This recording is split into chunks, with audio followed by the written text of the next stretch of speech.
Dans le gouvernement de Sid Ahmed Rosali, en ce 28 décembre 1991, figure aussi l'Arbi Dmer Latrous. Dmer Latrous est Tariq Ramadan, mais en plus redoutable par l'art de la rhétorique. Dmer Latrous est le choix de Rosali. Lors du procès de Paris qui m'oppose en 2002 au ténor de la désinformation, Rosali pourra affirmer en son âme et conscience qu'il n'a jamais été un comparse des militaires, mais un chef de gouvernement à part entière. Dmer Latrous, chantre infatigable de la langue arabe, a cette science pédante et péremptoire. L'Arbi Dmer Latrous saisit le moindre écart de langage, c'est-à-dire le moindre mot en français, pour s'engager dans des amplitudes que personne n'est en mesure de ramener sur terre. Au cours de ce dramatique conseil de gouvernement, je fixe le personnage et j'espère que mon regard posé sur lui couperait court à ses envolées professorales. Le préambule d'Orzali ne laisse planer aucun doute sur le pourquoi de la réunion. Suite aux résultats des législatives au premier tour, nous sommes réunis pour parler du second tour. Celle ou celui parmi vous qui veut intervenir peut le faire librement. Les poids lourds du gouvernement, à savoir le ministre de l'Intérieur et celui des Affaires étrangères, sont clairs dans leurs propos. Ils sont d'une humeur massacrante. L'extrême tension des derniers jours a écorché leurs nerfs. Ils se maîtrisent pourtant. Le ministre des Moudjahidines éclate en larmes. Ben Khlil, ministre de la Justice, bafouille et s'étrangle. Il bégaye. Il ouvre le dossier qu'il a devant lui et le referme une fois avec lenteur et la seconde fois brutalement. Il est en proie au stress. Abdelaziz Ziyari s'engage dans un réquisitoire en règle contre le FLN de Mehri. L'absence de clarté, l'absence de courage, l'absence sur le terrain. Leïla Aslaoui intervient. D'accord, mais nous sommes présents. Il ne sert à rien de s'en prendre à ceux qui se sont fourvoyés dans un processus électoral de tous les dangers. Certaines critiques fusent contre le FLN, parti unique, qui à l'époque constituait la PN, pour avoir rejeté le scrutin à la proportionnelle proposé par Sid Ahmed Rosali. L'intervention d'Abou Bakr Belkaïd est claire. Sans aucune hésitation, il est exclu d'aller au second tour, l'objet des débats étant de trouver le moyen d'interrompre le processus électoral sans violer la Constitution. Comme à son habitude, sa démonstration est d'une logique imparable. Depuis la création du ministère des Droits de l'Homme, le chef du gouvernement lui accordait une grande considération au point de confier au ministre la parole en dernier, ce qui est toujours avantageux pour emporter la conviction de l'auditoire. Ali Haroun conclut ainsi son intervention. Aujourd'hui, nous sommes face à ce dilemme. Poursuivre le processus électoral pour respecter la lettre de la Constitution ou l'interrompre pour sauver le pays et nos libertés. Pour ce qui me concerne, l'opinion est prise. Nous devons mettre un terme à cette dérive. La majorité des 29 ministres sont partisans de l'arrêt du processus. Les autres n'osent pas s'exprimer. La réunion terminée, le chef du gouvernement et moi-même convenons de désigner une commission ad hoc d'évaluation qui, après étude de diverses opinions et analyse de la situation, transmettrait son avis au gouvernement. Pour représenter l'armée, je propose 2 généraux, Abdelmajid Taghirt, commandant des forces navales, d'une vaste culture bilingue connue pour sa droiture et sa modération. Le second, Mohamed Touati, dont les états de service au sein de la gendarmerie et la compétence étaient reconnus et appréciés par l'ensemble de ses compagnons. Pour sa part, Rosali avance 2 noms, Abou Bakr Belkaïd et Ali Haroun. Le premier a été à la tête de plusieurs ministères, l'intérieur, les relations avec l'Assemblée nationale, l'enseignement supérieur. Il est alors ministre de la Communication. Le second avait été durant la guerre de libération nationale, membre du comité fédéral de la Fédération de France du FLN, puis membre du CNRA, Conseil national de la Révolution algérienne. À l'époque, il est ministre des Droits de l'Homme.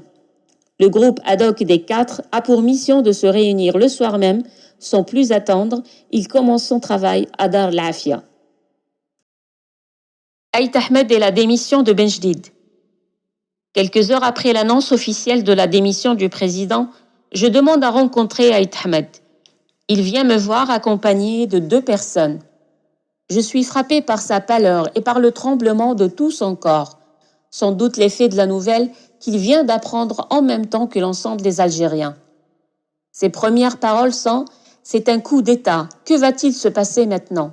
Je lui réponds, et je suis sincère en le disant, que je n'en sais rien moi-même, sauf que nous sommes prêts à toutes les éventualités et qu'un groupe d'officiers planche sur la question. Il répète, c'est un coup d'État. Puis il ajoute, et la démocratie dans tout ça?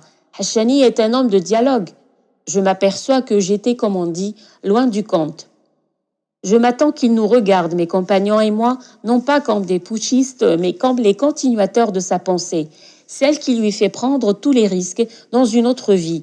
Et j'attends aussi des réserves. Non à un État policier. Nous nous serions levés pour le serrer dans nos bras et nous lui aurions dit « Puissiez-vous être l'homme du renouveau, puissiez-vous bannir de ce pays toutes les iniquités. » Mais éteignons d'abord le feu, évitons à notre pays la barbarie intégriste, ce n'est pas l'heure des reproches. Le Conseil constitutionnel. La démission du président de la République en période de vacances de l'Assemblée populaire pose un problème qui relève de la compétence exclusive du Conseil constitutionnel. Ce dernier se réunit le jour même et constate la vacance définitive de la présidence de la République. Sa décision est motivée par deux considérants essentiels, ainsi libellés. Considérons d'autre part que la Constitution ne prévoit pas, dans ses dispositions, le cas de figure de la vacance de l'Assemblée populaire nationale par dissolution et la vacance de la présidence de la République par démission.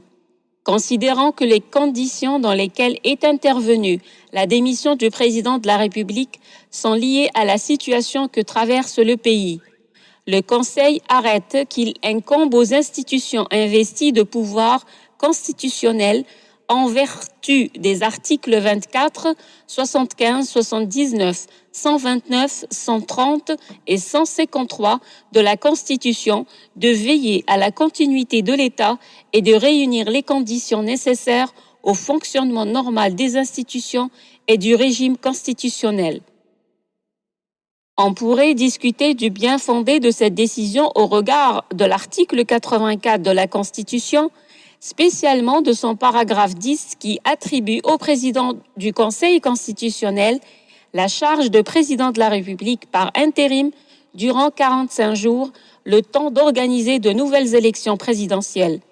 Manifestement, le Conseil semble retenir que la vacance par la démission produit exactement les mêmes effets que celle induite par le décès. En effet, le paragraphe 4 du même article 84 fait produire les mêmes effets à la démission et au décès. Le Conseil aurait pu, par assimilation au paragraphe 4, tirer la même conclusion pour les paragraphes 9 et 10 et par voie de conséquence désigner son président comme président de la République par intérim durant 45 jours. Mais le Conseil statue autrement. Ces décisions sont définitives et non susceptibles de recours. Il appartient donc aux institutions investies de veiller à la continuité de l'État. Le Haut Conseil de sécurité, institution constitutionnelle regroupant les organes investis en vertu de la décision du Conseil constitutionnel, alors réuni le 12 janvier 1991 au siège du gouvernement et statuant à l'unanimité, conclut à l'impossibilité de la poursuite du processus électoral jusqu'à ce que soient réunies les conditions nécessaires au fonctionnement normal des institutions, telles que visées dans le dernier paragraphe de l'arrêt du Conseil constitutionnel. En conséquence, le Haut Conseil de sécurité décide de se saisir provisoirement de toute question susceptible de mettre en cause l'ordre public et la sécurité d'État. Il déclare être en session permanente et de siéger sans discontinuer pour faire face à ses obligations jusqu'à solution par les instances constitutionnelles actuellement saisies de la vacance de la présidence de la République. Depuis sa constitution, après le Conseil de gouvernement du 28 décembre 1991, le comité ad hoc de réflexion se réunit pratiquement sans désemparer pour trouver le moyen de reporter la date du second tour des élections, sans atteindre aux dispositions de la Constitution de 1989 alors en vigueur. Le 8 janvier 1992, tard le soir, l'idée de faire appel à Boudiaf est avancée par Ali Haroun et Abou Bakr Belkaïd, tous deux l'ayant bien connu ou ayant milité sous ses ordres au cours de la guerre de libération nationale. Les généraux Touati et Tahrirt y adhèrent. On m'en réfère aussitôt. La décision est prise pour le convaincre d'accepter la présidence du futur organe de transition.